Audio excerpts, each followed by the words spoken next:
Chapter 1: A Special Gift. Before we begin, difficult times test our patience and resilience. These are the times when we feel sad, hopeless, and helpless. In such times, the help of our true friends and family members is much needed. The sense of togetherness, even in the troubled part of life, makes us stronger to face all the challenges and hardships.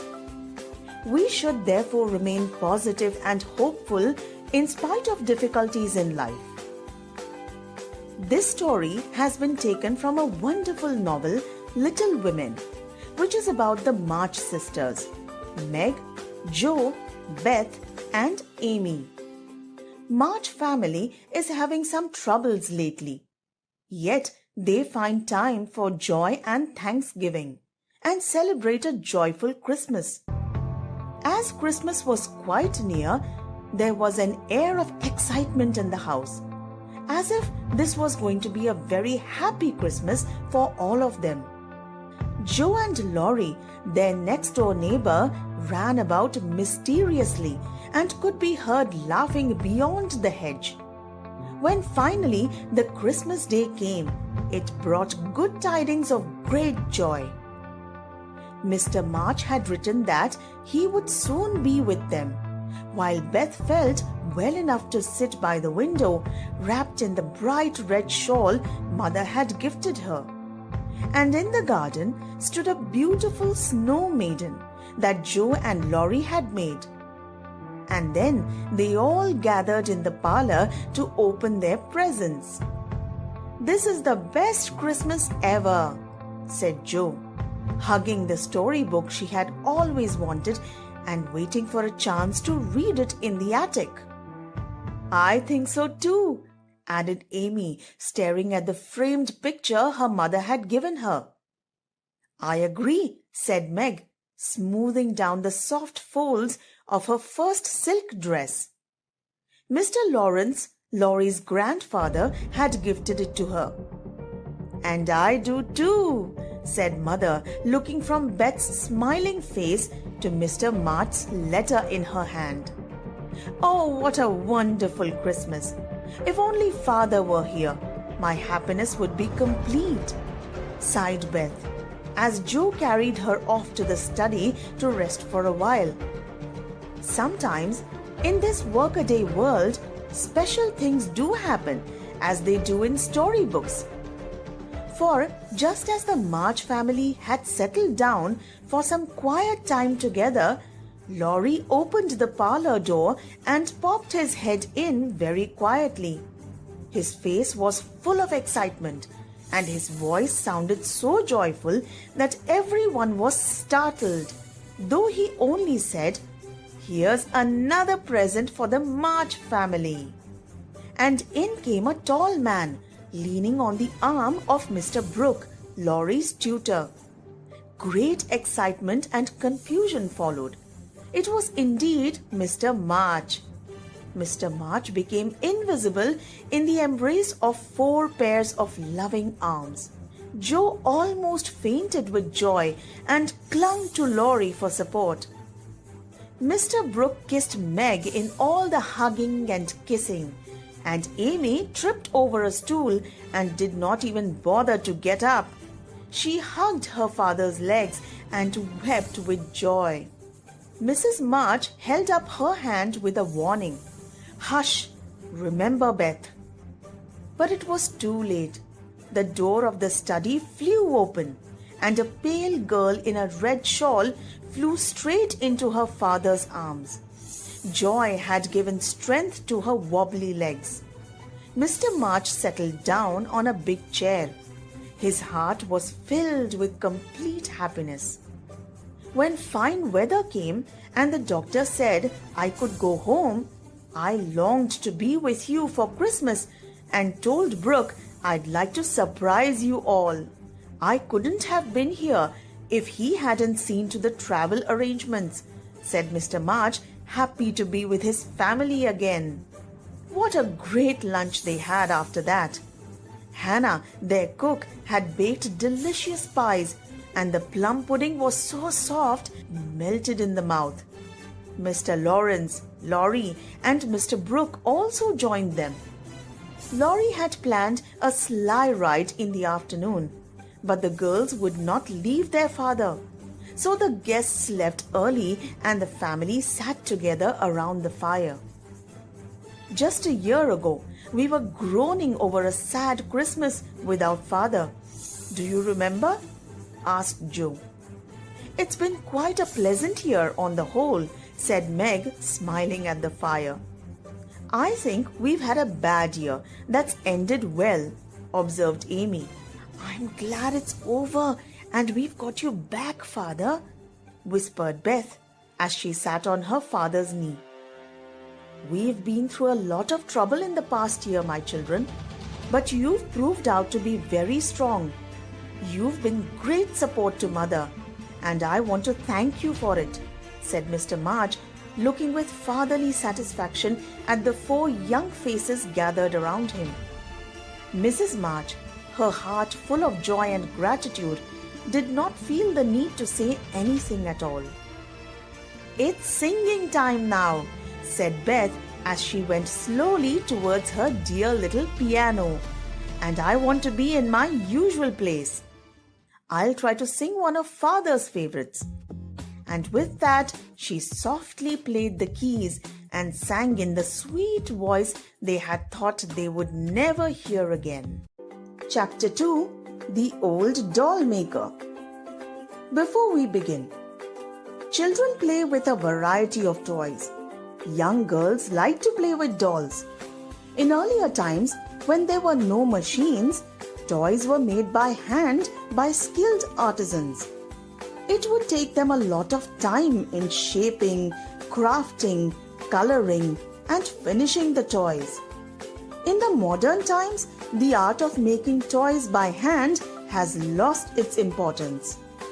Let's read the story of a doll maker who spent most of his life in doll making. There was a gifted old artist who made dolls for the girls in the palace to play with. Every year, a doll fair was held in the palace courtyard. At the end of the fair, it had become customary for all the artisans to honor the old man as the best amongst them. When the artist was nearly 50 years old, a new artist arrived at the fair. His name was Kishan Lal. He was young and he brought a new wave with him. When he made his dolls, he left some of them incomplete and some he did not paint. They looked as though they were finished, as though they'd never be finished. The younger men exclaimed, "The man has shown true daring." The older men said, "This isn't daring, this is impudence." But younger ones had newer demands. The young maidens of this day and age said, "We want those dolls." The old servants accompanying them said, "Bogus." But that only made the girls more determined to buy the new dolls. Soon, there were no crowds in the old artist's shop. His basket full of dolls stared vacantly like people waiting in vain at the river bank for a boatman to take them across. 1 year and then 2 years went by, and everyone seemed to forget the old man. Kishan Lal was the new king of the doll fair in the palace. The old man was downcast. His income had fallen drastically. Eventually, his daughter came to him and said, "Come and live with us." His son-in-law said, "Eat, sleep, take rest, and just make sure that my cattle don't stray into the crop fields." The old man's daughter was busy in the house all day long. His son-in-law made clay lamps and took cartloads of them into the city. But the old man refused to acknowledge that times were changing, just as he failed to realize that his granddaughter was now 16 years old. When the old man sat in the shade of a tree, guarding the crop fields and dozing off every now and then. His granddaughter often dropped in on him and hugged him from behind. Bliss settled on every chord of the old man's heart. He said, "What is it, dear granddaughter?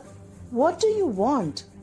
She said, "Please make me some dolls. I want to play with them."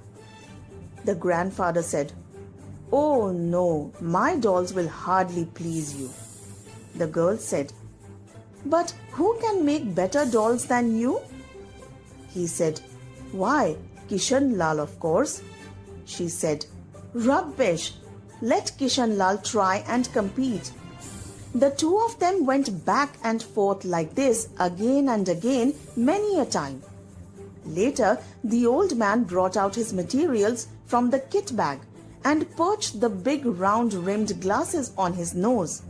He said to his granddaughter, "But dear child, the crows will get at the corn." She said, "Grandpa, I shall see that they don't." The day wore on. The sound of the bullocks drawing water from the tank in the distance floated towards them. The granddaughter chased away the crows as the old man sat and made his dolls. The old man feared his daughter the most. She was very strict, and everyone in the household watched their steps around her. One day, the old man sat immersed in his craft, marking his dolls. He did not see his daughter bearing down on them stridently. When she came upon him and called out, he took the glasses from his nose and stared at her in naive surprise. His daughter said, "The cows have to be milked, and you keep Subhadra here the whole day. She's a big girl now. Isn't she too old for dolls?" He spoke in haste. "Why should Subhadra play with them? I am going to sell these dolls in the palace.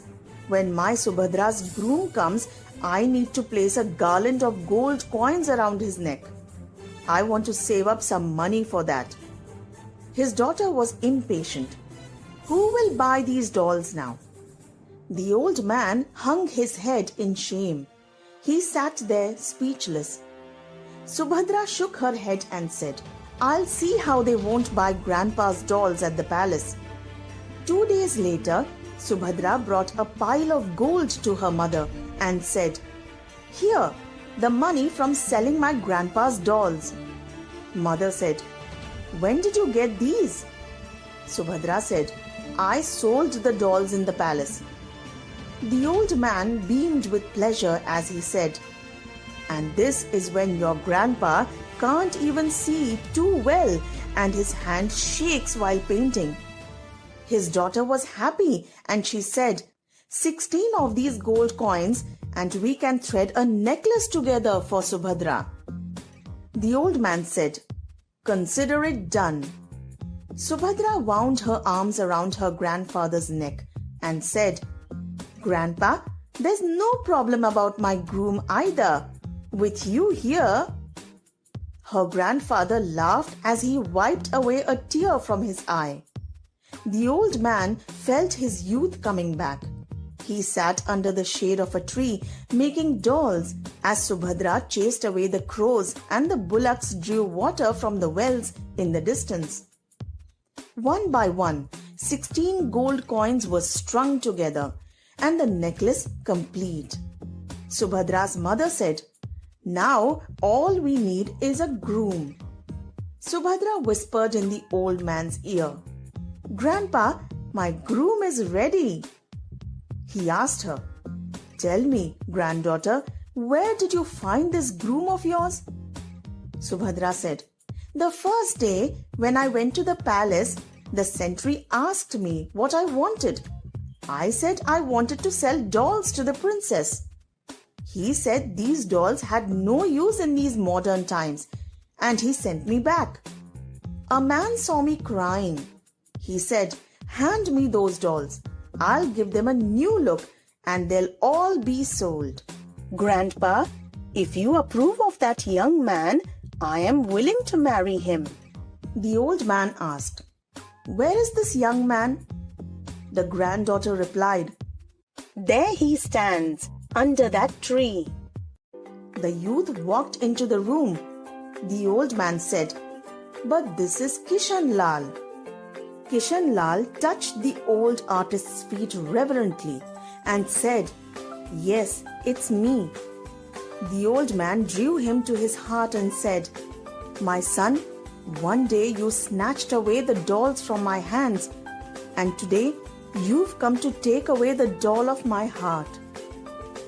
The granddaughter hugged the old man and whispered in his ear, "Grandpa, you too are coming with us."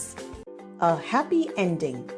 Before we begin, from a very young age, you must have read many stories on various subjects. There are many stories that have also been serialized or made into films.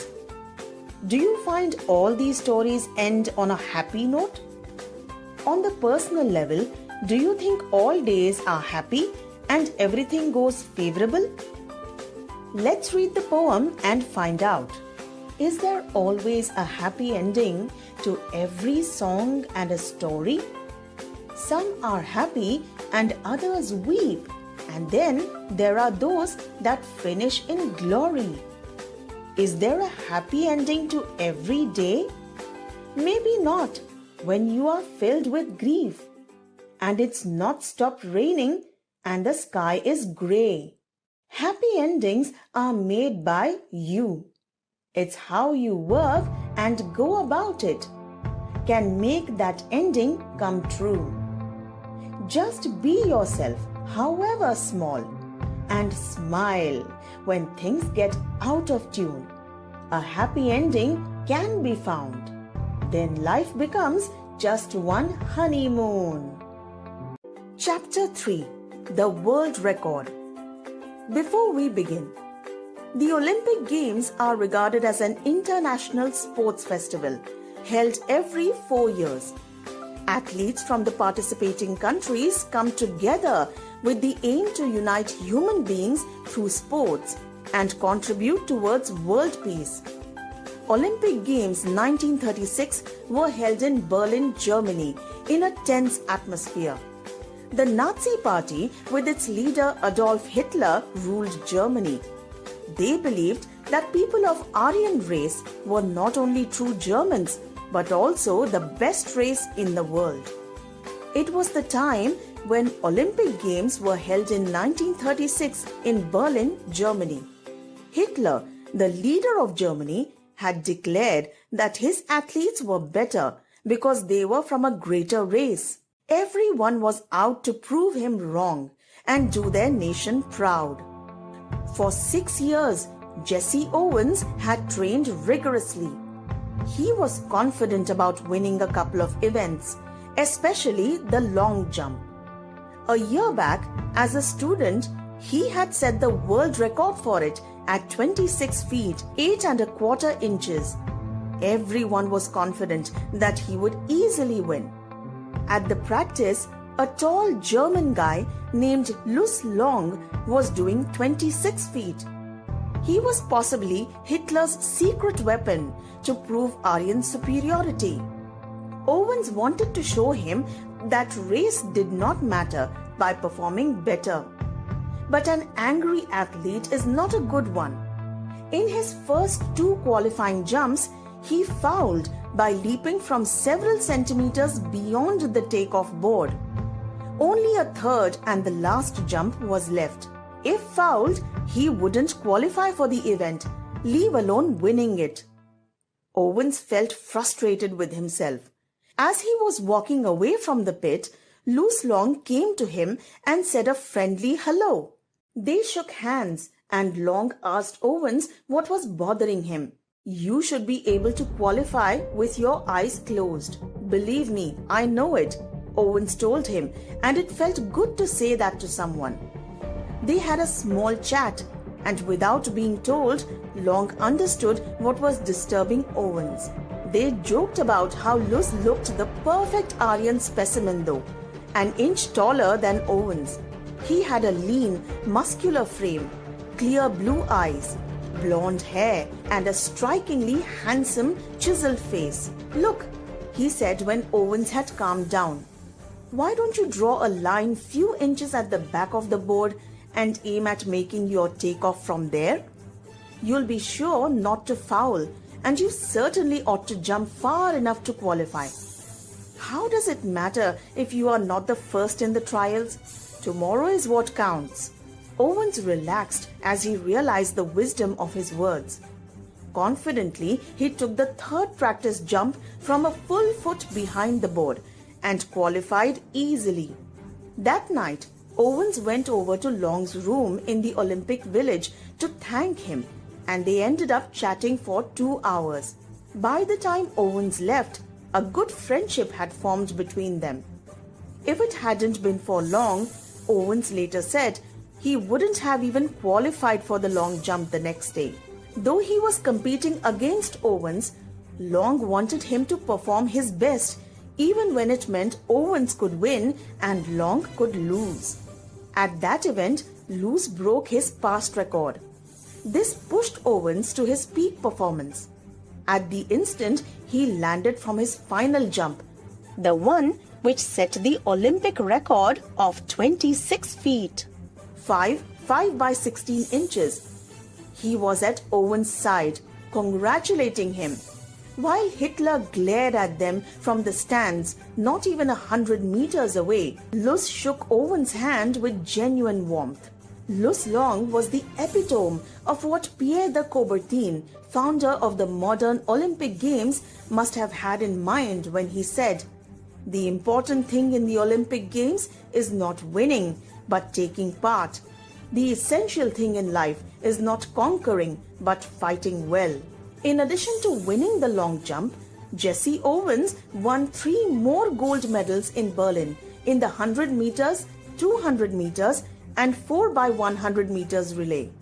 Jesse Owens' world record in the long jump remained unbroken for 25 years. He was the most successful athlete at the 1936 Berlin Olympics. In his honor, the government of United States of America grants the Jesse Owens Award to the best track and field athlete of the year. Chapter 4: India's first female fighter pilot. Before we begin, before India's independence, the role of women in society was very limited and restricted.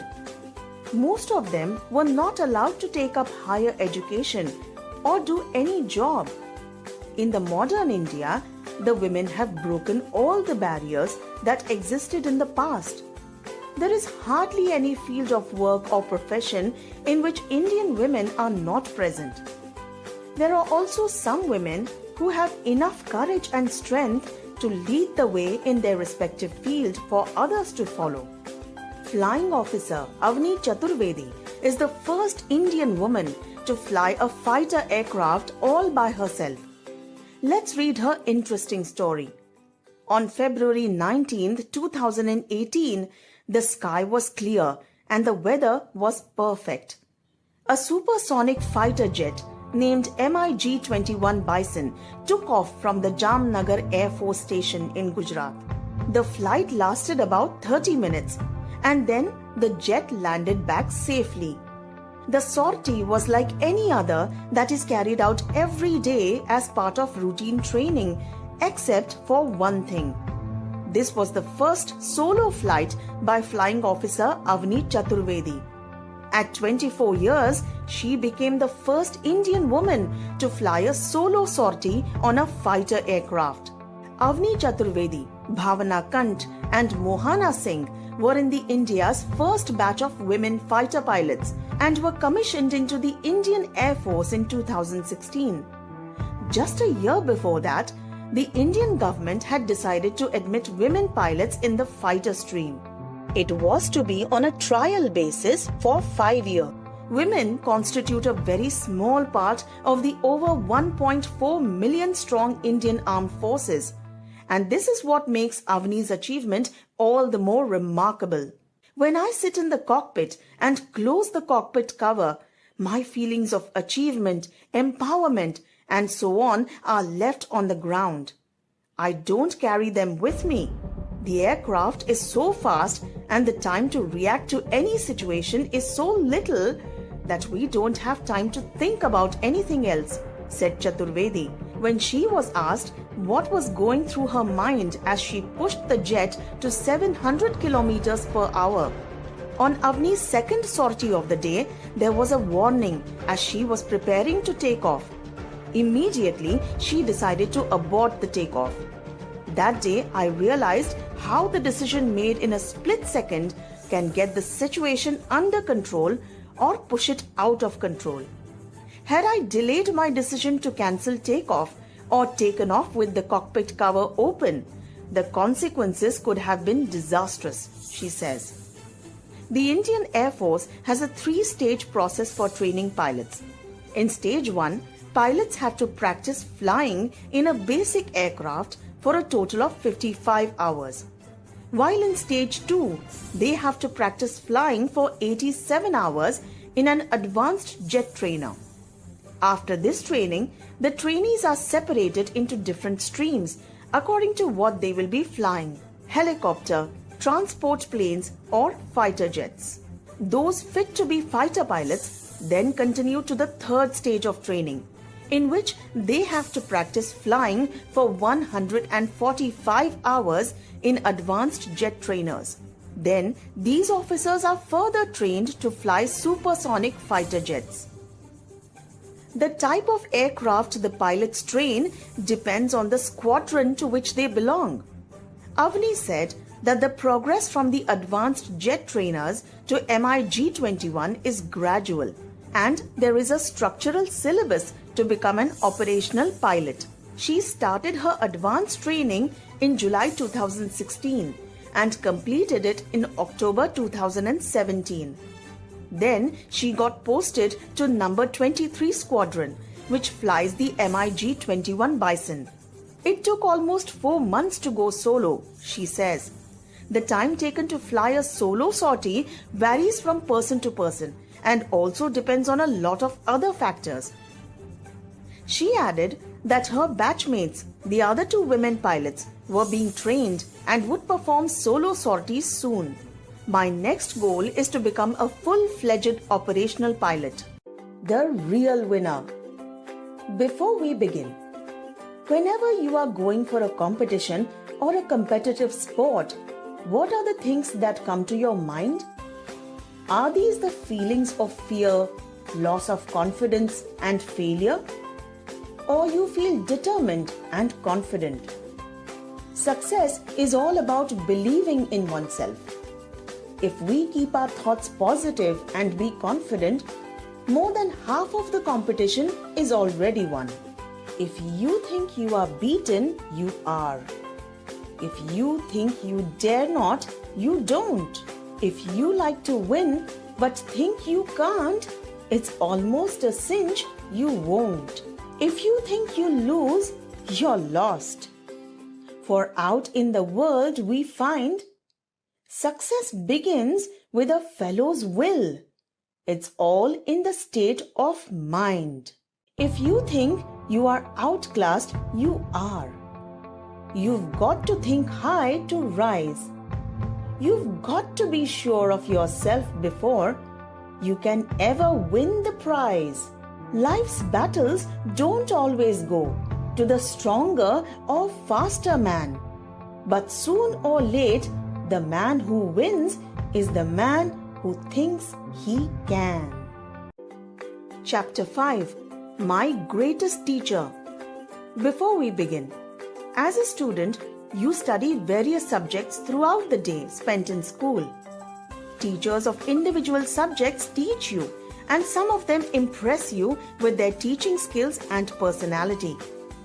Do you think a lesson, a topic, or a way of teaching can bring about an important change in a student's life?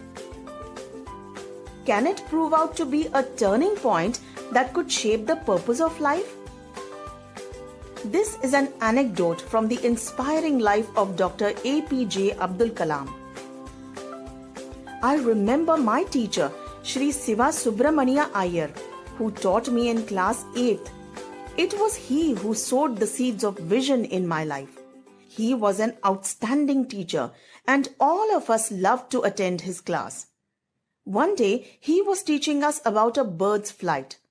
He drew a diagram of a bird in flight and explained how it flies. He also explained how it changes direction during the flight. For the next 25 minutes, he taught us concepts such as lift, drag, and how birds fly in formations of 10, 20, or 30. At the end of the class, he asked us all whether we had understood how a bird flies. I said I had not understood. When I said this, he asked whether the others had understood or not. Some students nodded in positive, but many students said that they too had not understood. Our teacher was really concerned about this, but he did not get upset by the majority of response. He wanted us to understand the principles of flight. So he said that he would take all of us to the seashore on the same day. That evening, the whole class was on the beach. He drew our attention to the seagulls flying in formation. There were about 20 of them. It was a marvelous formation of birds, and we were all amazed as we began to recall what we had heard that morning. The teacher then asked us to look at the birds' wings, how they flapped to generate lift. He asked us to look at the tail and the combination of flapping wings and twisting tail. We looked closely and found that the birds in that position could fly in the direction they wanted to. Then he asked us a question. Can you tell me where the bird's engine is and how it is powered? We knew the answer to that question.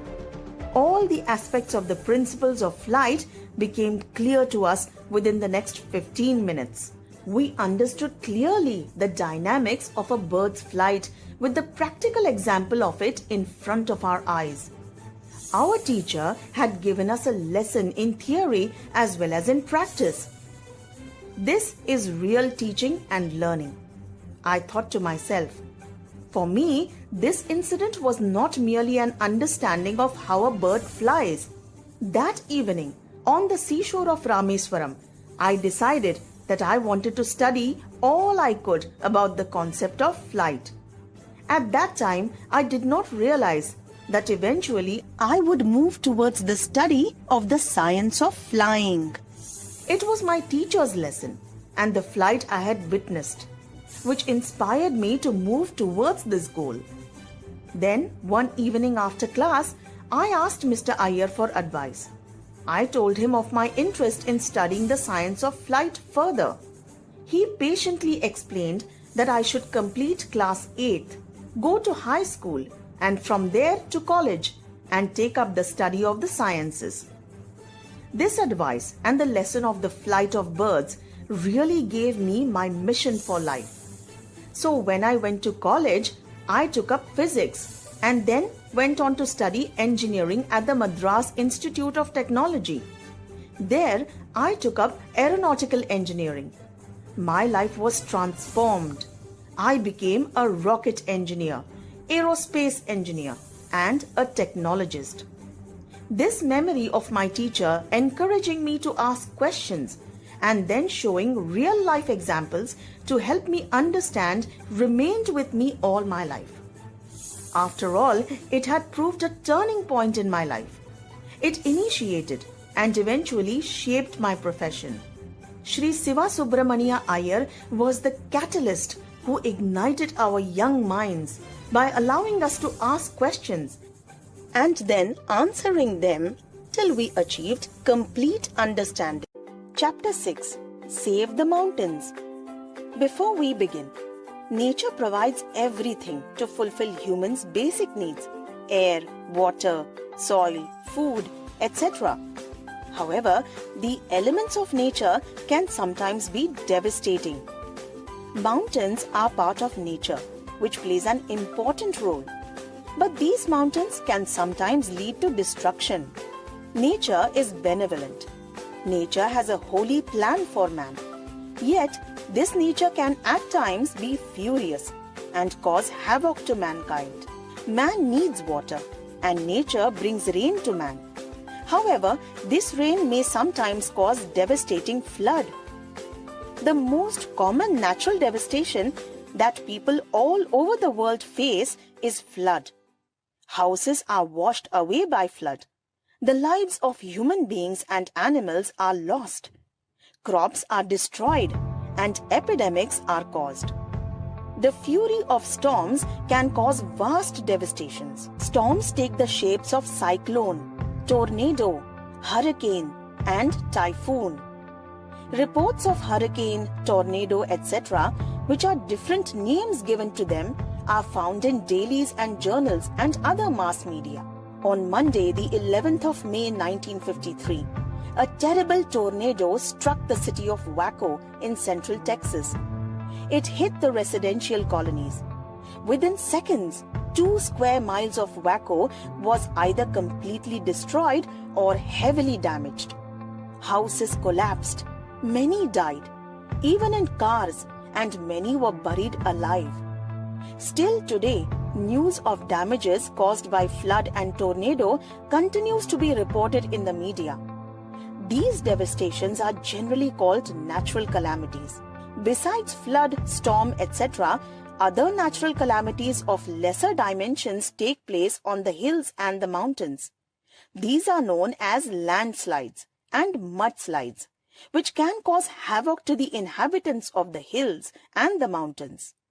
Such disasters usually happen when the ecological system on mountains and the hills gets disturbed.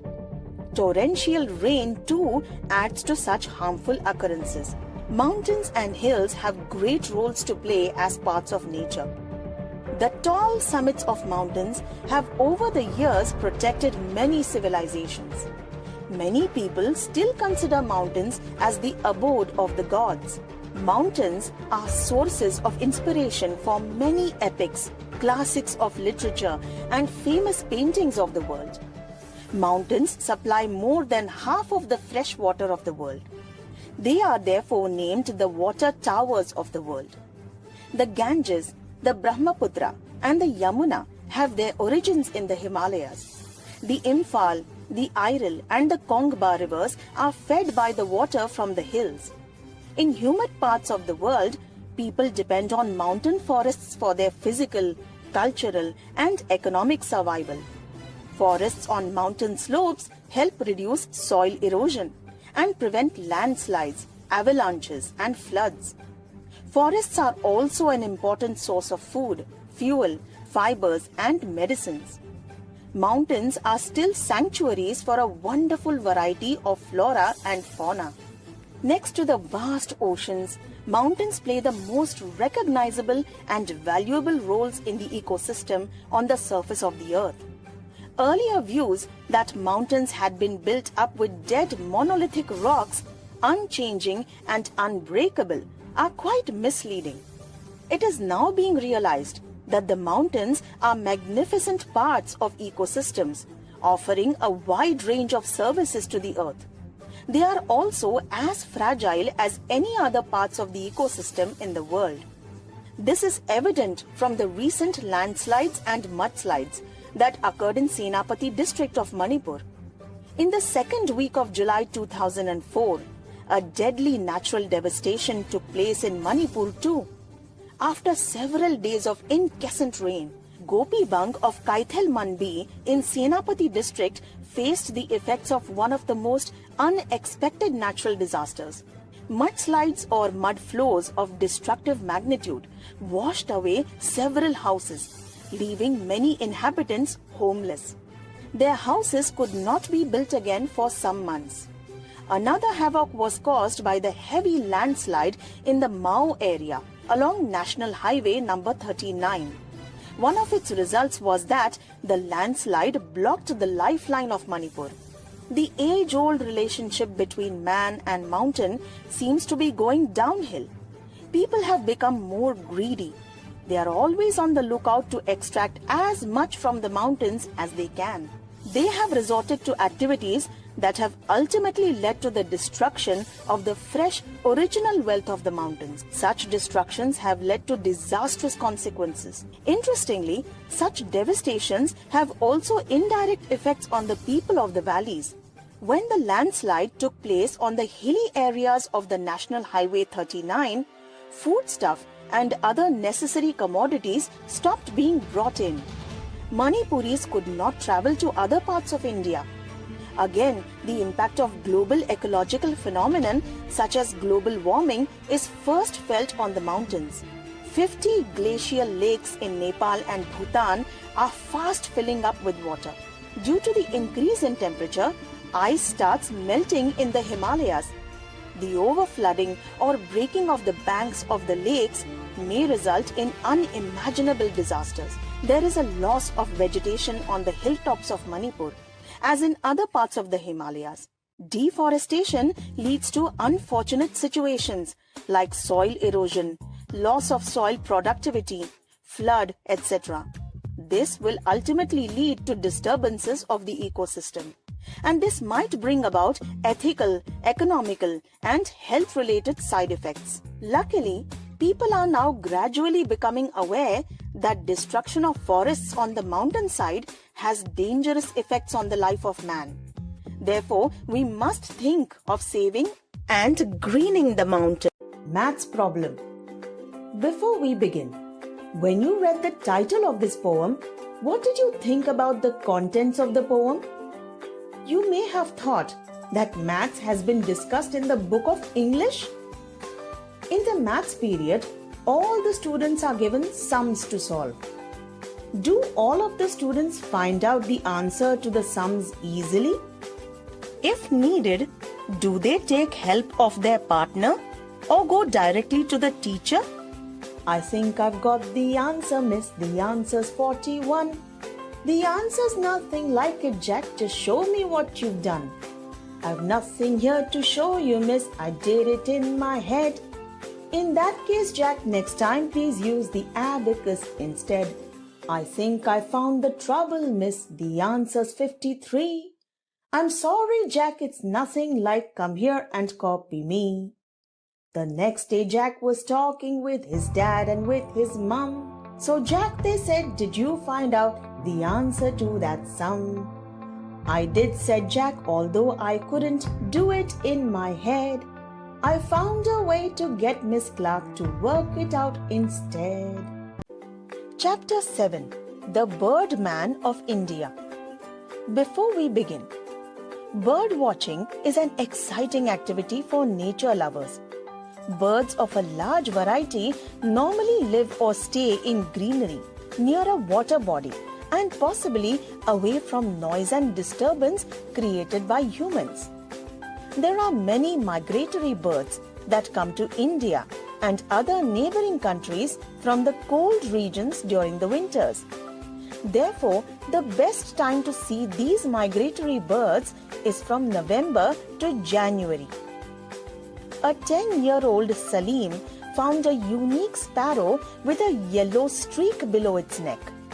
The secretary at the Bombay Natural History Society, BNHS, identified it as a yellow-throated sparrow and showed the boy the society's vast collection of stuffed birds. Awestruck, he remained fascinated with birds for life. Salim Ali was an average student in school. He left college and spent the next 10 years in Burma, working as a partner in his brother's timber and wolfram business. Even during his time in Burma, he would spend most of the time observing birds and wildlife.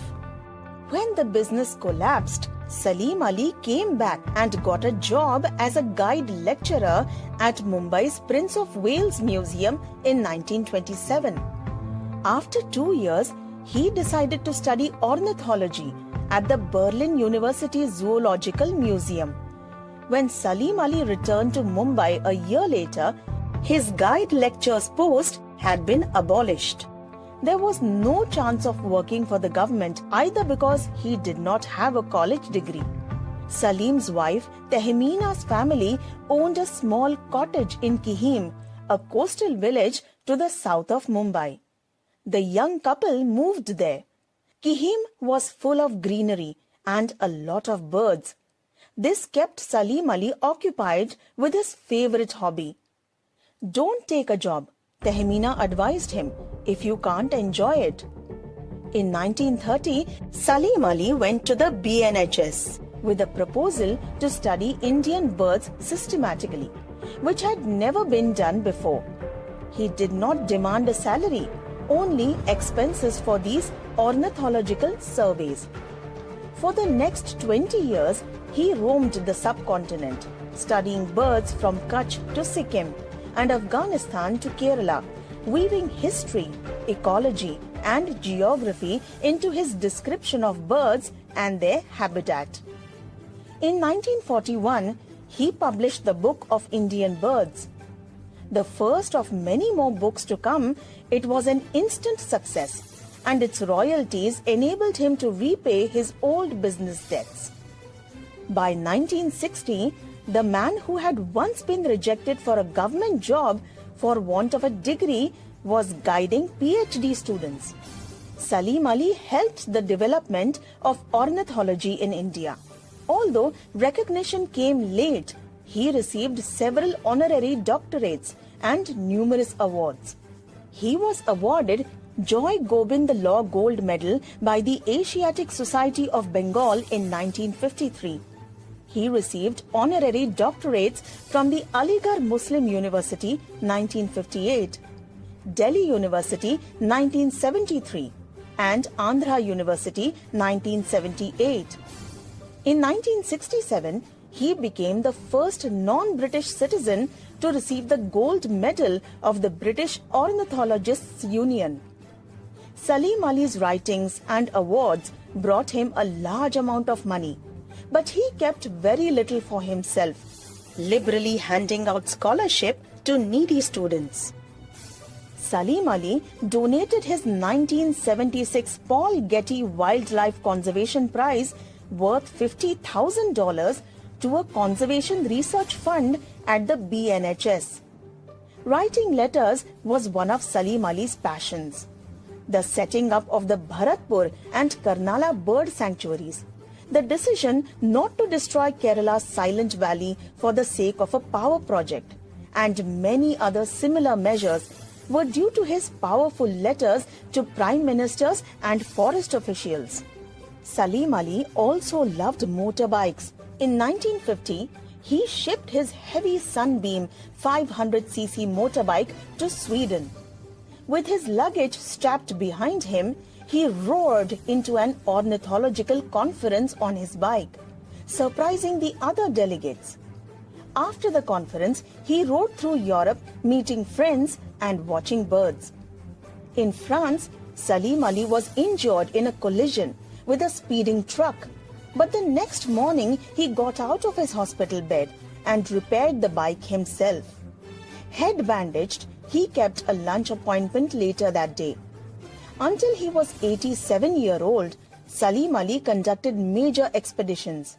In 1983, he spent 4 weeks in the exquisitely beautiful Namdapha National Park in Arunachal Pradesh. 2 years later, he was planning to go to the Himalayas in search of the mountain quail, last seen in 1858, but suddenly fell ill and stayed back. He used the time to finish one more book, The Fall of a Sparrow, his autobiography. One of Salim Ali's last wishes was to set up an ornithological institute in Mumbai. In April 1987, after his illness had been diagnosed as cancer, he flew to Delhi to convince the Prime Minister about the need for the institute. Hospitalized on landing, he kept insisting on going to the seminar until the Prime Minister visited him personally and assured full support. 2 months later, Salim Ali died. In 1990, the Salim Ali Center for Ornithology and Natural History was established in Coimbatore. Chapter 8. Shooting of a Different Kind. Before we begin, Whenever we visit a wildlife sanctuary or a national park, we quietly observe the natural surroundings and the wild animals living there. Some of us even click their pictures to keep them as a memory of a pleasant trip or safari. Do you think all people visit the forests for the same purpose? What do you think is the possible reason of a number of animal species becoming rare or endangered? If you are going to shoot elephants, beware. The nauseating smell is something you'll never forget. Such were the reports from friends who had returned from the Kalahari, the immense desert of southern Africa. We still loaded our vans with our shooting kits and set out for the desert. It was a restless drive. Fortunately, we hit the desert while it was still day. Good, we all agreed. That would leave us time to set up a base for our shoot. However, we had spoken too soon. Round a curb, our van faced unexpected slush. The engine found it hard to pull the wheels through. I stepped down from the van. As I was looking for stones to place against the wheels, I saw a pair of bright black eyes peering from among the bushes. A bushman, probably drawn to the spot by the roar of the engine. Tales of bushmen of the Kalahari came flashing to my mind. I remembered reading that bushmen are safer to deal with during the day. However, they are very alert during the night and more aggressive. Also, I had come well prepared to befriend the bushman. I had brought some beads, and quickly I offered them as a token of friendship. The bushman accepted the gifts and flashed a set of white teeth that anybody would envy. Coming forward, he offered to give us a hand with the van. On learning that we were out on an elephant shoot, he promised, as well as we could understand, to conduct us to the game. It was beginning to get dark.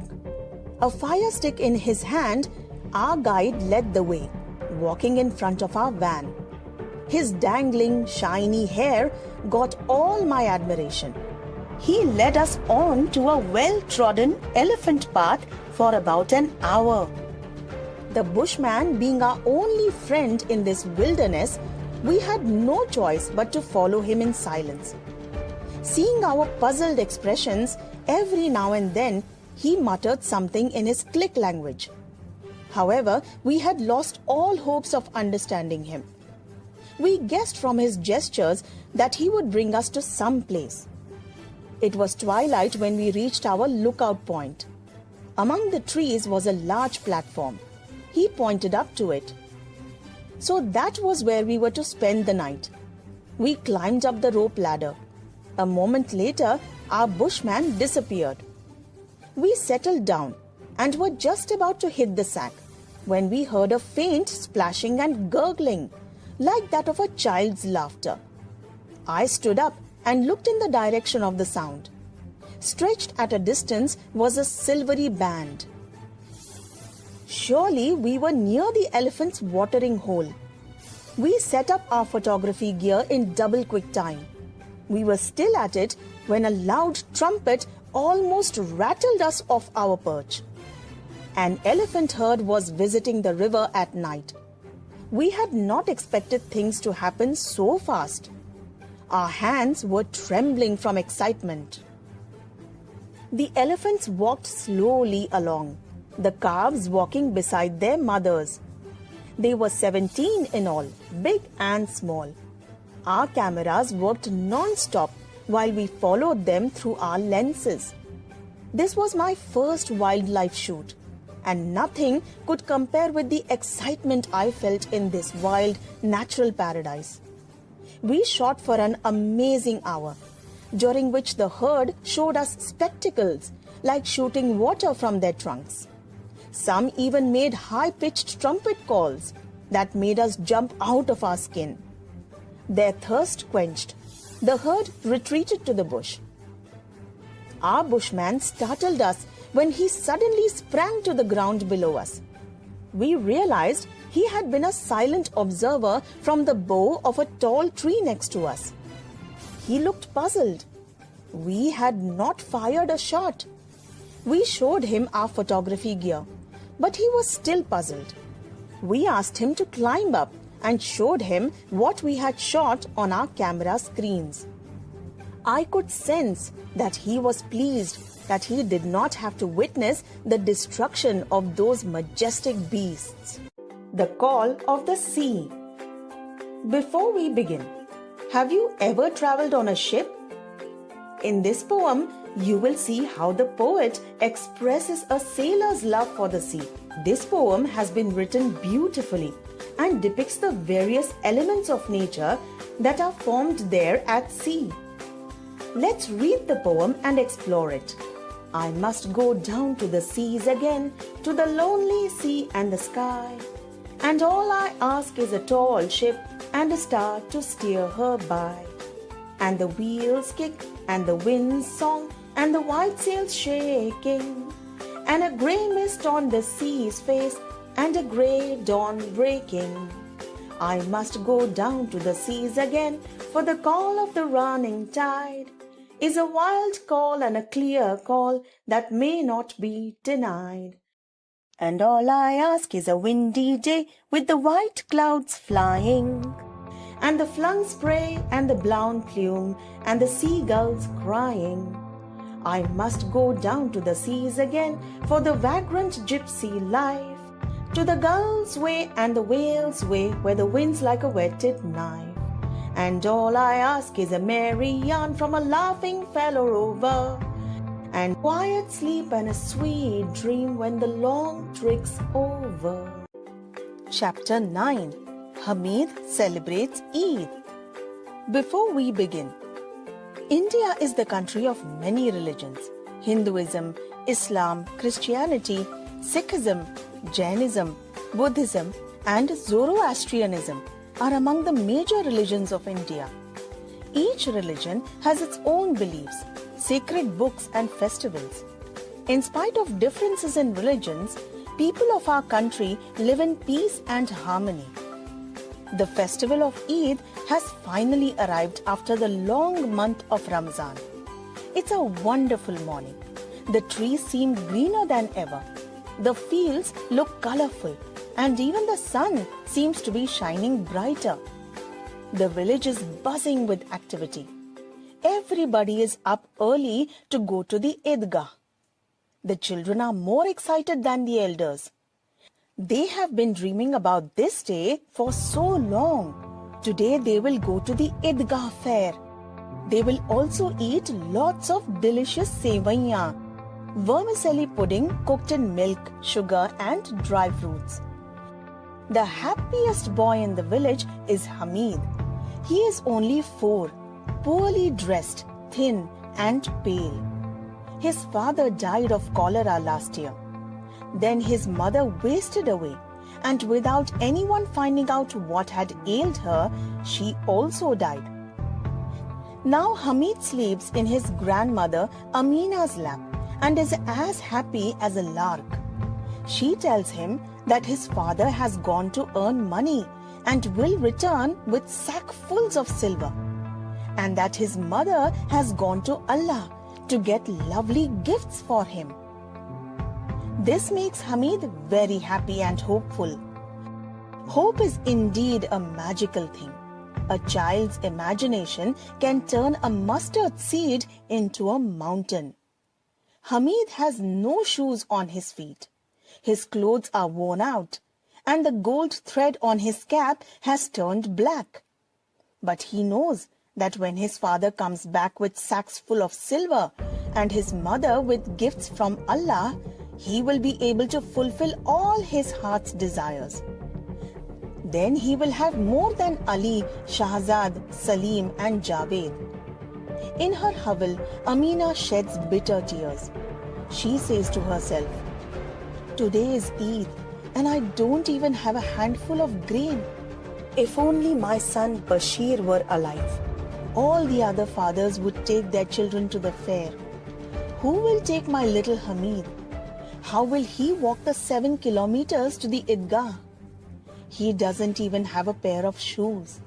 If I could go with him, I would have carried him in my arms had he got tired. But then, who will make sevaiya at home? Then Hamid comes to his beloved Ammi Jaan. Don't worry about me, Grandma, he says. I'm going to the Idgah with my friends. I'll be the first to come back.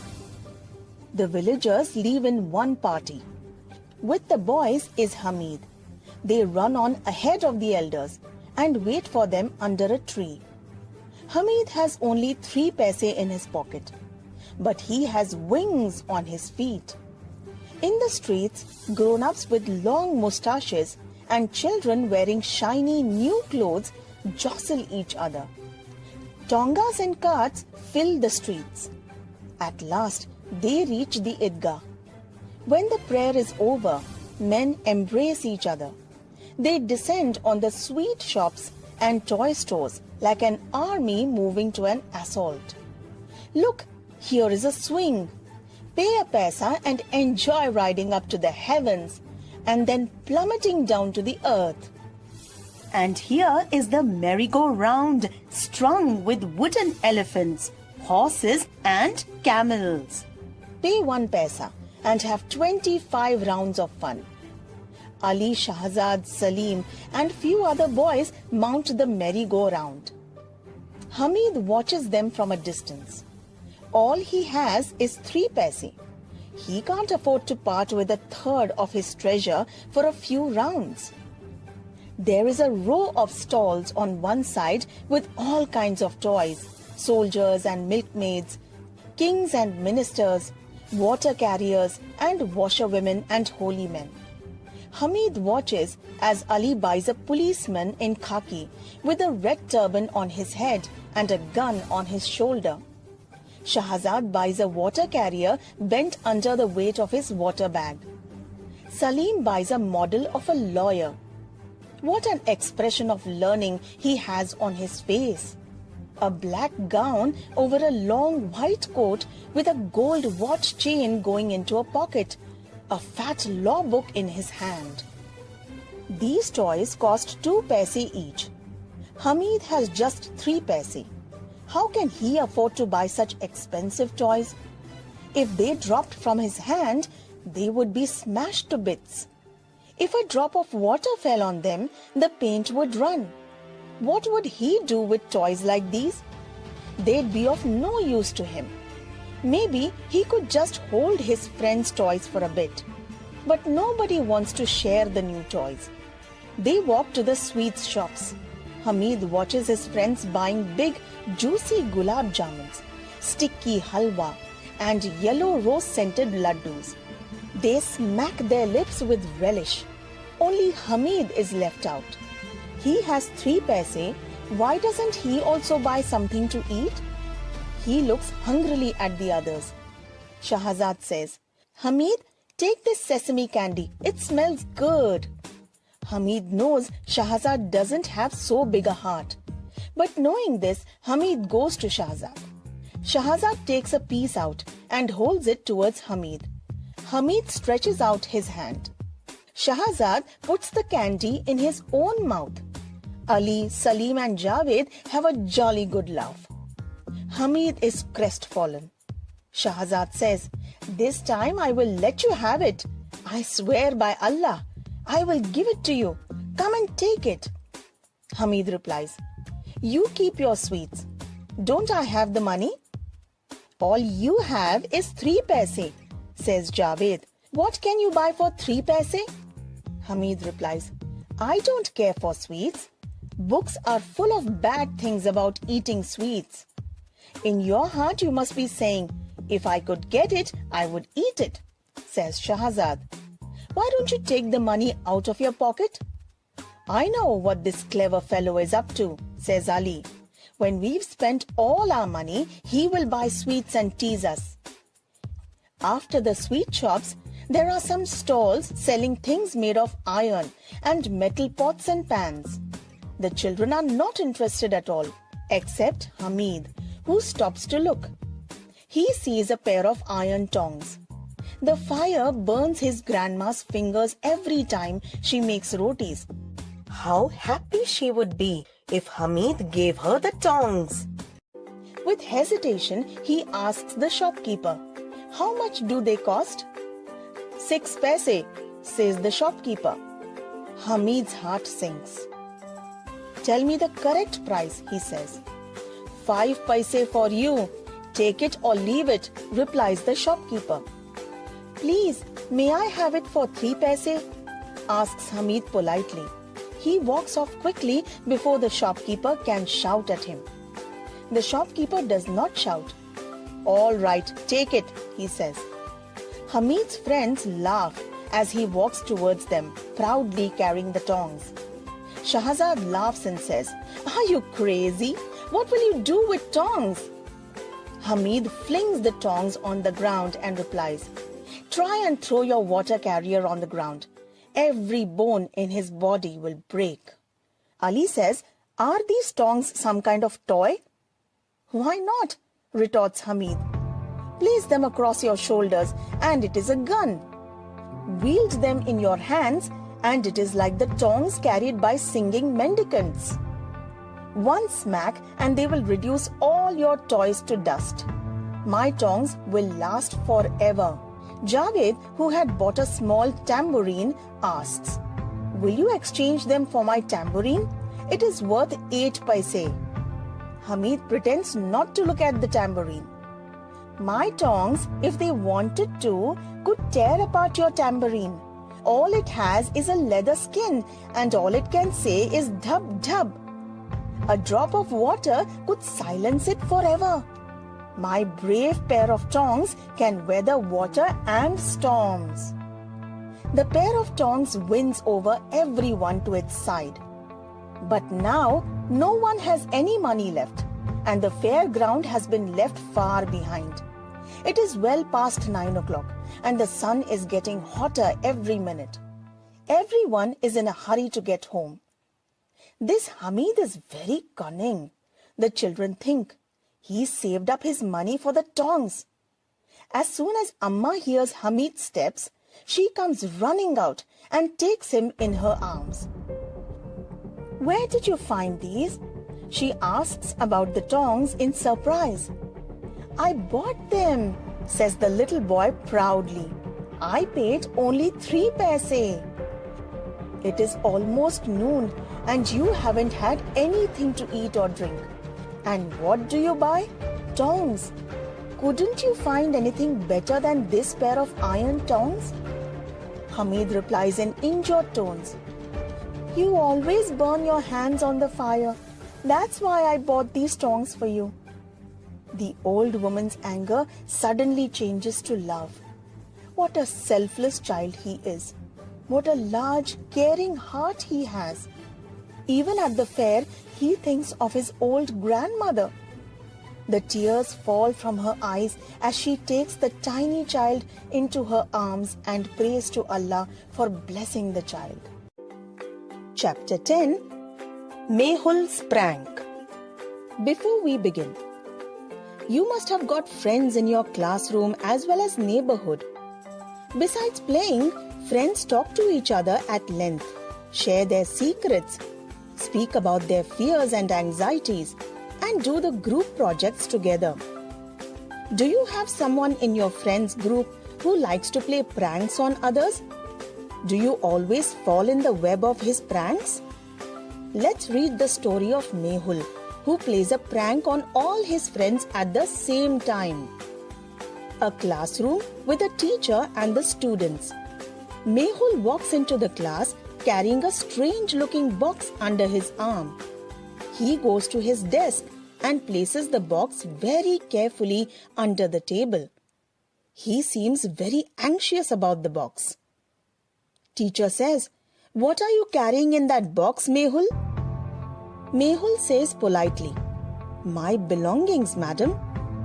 Harmeet and Sahil whisper to each other. Sahil says, "What's crazy Mehul up to today? What does he mean by belongings?" Harmeet says, "I don't know. He has all his usual things with him. Look." Mehul arranges a few notebooks, textbooks, pencils, and even a pen knife on the table. Sahil says to Mehul, "Mehul, what's in that box? You can tell me. I promise not to tell anyone." Mehul does not answer the questions. He just opens a book and looks at it. After a while, Mehul slowly takes out a key from his pocket, bends down and carefully unlocks the box below his desk. He lifts the cover a little and peers into it. Mehul says softly to himself, Okay, that's okay." Sahil tries to peep into the box, but Mehul clamps it shut. Mehul says warningly, "Be careful, don't meddle with my box." Sahil turns to the others, rolls his eyes and frowns. The boys begin whispering again. Arnab says, "I'm sure it's his tiffin box. Maybe he has brought something special for lunch that he doesn't want to share." Shahid says, No, he is always secretive about his pocket money. Maybe he's hiding a lot of money." Romit says, "A box full of money? Is he going to open a money lending business?" Laughs, "I don't think so, Shahid. It must be something else." Teacher says loudly, "Stop talking, boys. Pay attention." The bell rings. It is lunch break. The scene is the school playground. Students walk about chatting with each other or run across the grounds laughing and playing. Harmeet, Boman, Arnab and Shahid share their lunch. Mehul rushes up to Boman. He gives him a key. He is holding his box in the other hand. Mehul says softly but urgently, "Keep this with you till I come back, Boman. Be careful, don't lose it. If I'm late, leave the key with the security guard before going into the class, okay?" Mehul turns, goes to the guard's room, leaves his box there and goes out as if in a great hurry. Boman says with a smile, "He has disappeared. Now it's our chance.